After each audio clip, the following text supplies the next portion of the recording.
मसीह यीशु के कदूस जलाली और बाबरकत नाम में आप सबकी सलामती हो। आज खुदावन की जिंदा पाक कलाम में से हम जिस चीज़ के बारे में सीखेंगे वो है रोज़ों के अयाम में हमसे सबसे ज़्यादा पूछे जाना वाला सवाल। आमतौर पर गैर कौमों में काम करते हुए या गैर कौमों की तरफ से पूछा जाने वाला ये सवाल बड़ा कॉमन है, जिसके बारे में आज हम सीखेंगे।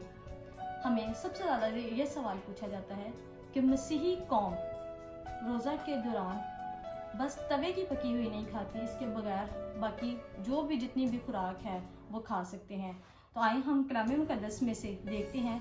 जब हम इस्तिस्ना 9वीं आयत में पढ़ते हैं तो वहाँ पर हमें मूसा के बारे में बयान मिलता है कि मूसा जब 2 लोगों को लेने के लिए पहाड़ पर गया तो वहाँ पर हम देखते हैं कि मूसा ने 40 दिन और 40 रात ना कुछ खाया और ना पिया। कलाम मुकद्दस इस बात की खुद गवाही देता है कि उसने कुछ नहीं खाया। ये नहीं सिर्फ कि उसने सिर्फ तवे की पकी नहीं खाई और बाकी सब कुछ खाया, बल्कि लिखा है कि ना कुछ खाया और ना पिया। इसी तरह से हमें आस्तर 4 बाब और उसकी 15वीं आयत में भी इस बात का बयान मिलता है। लिखा है कि तब आस्तर ने उनको मर्दी के पास ये जवाब ले जाने का हुक्म दिया कि जा और सोसन में जितने यहूदी मौजूद हैं उनको इकट्ठा कर और तुम मेरे लिए रोज़ा रखो और 3 रोज तक दिन और रात ना कुछ खाओ ना पियो। कलाम मुकद्दस यहाँ पर फिर इस बात की गवाही देता है कि रोज़ा में ना तुम कुछ खाओ और ना पियो। वो बात फिर मैं एक दफ़ा रिपीट कर रही हूँ कि सिर्फ यही नहीं कि तवे की पकी नहीं खानी, बल्कि कुछ भी नहीं खाना।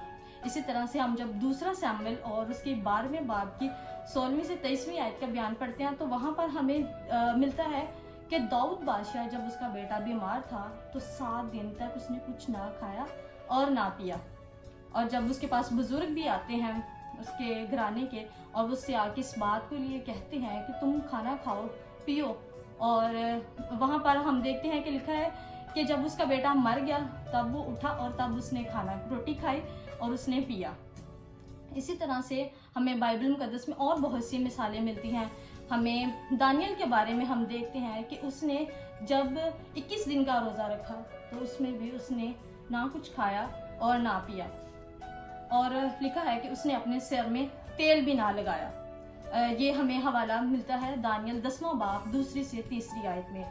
जबकि मत्ती 4 बाब और उसके 2 आयत में जब हम यीशु मसीह के रोज़ा के बारे में देखते हैं तो वहाँ पर भी लिखा है कि उसने 40 दिन और 40 रात कुछ ना खाया और आखिरकार उसे भूख लगी और आजमाने वाले ने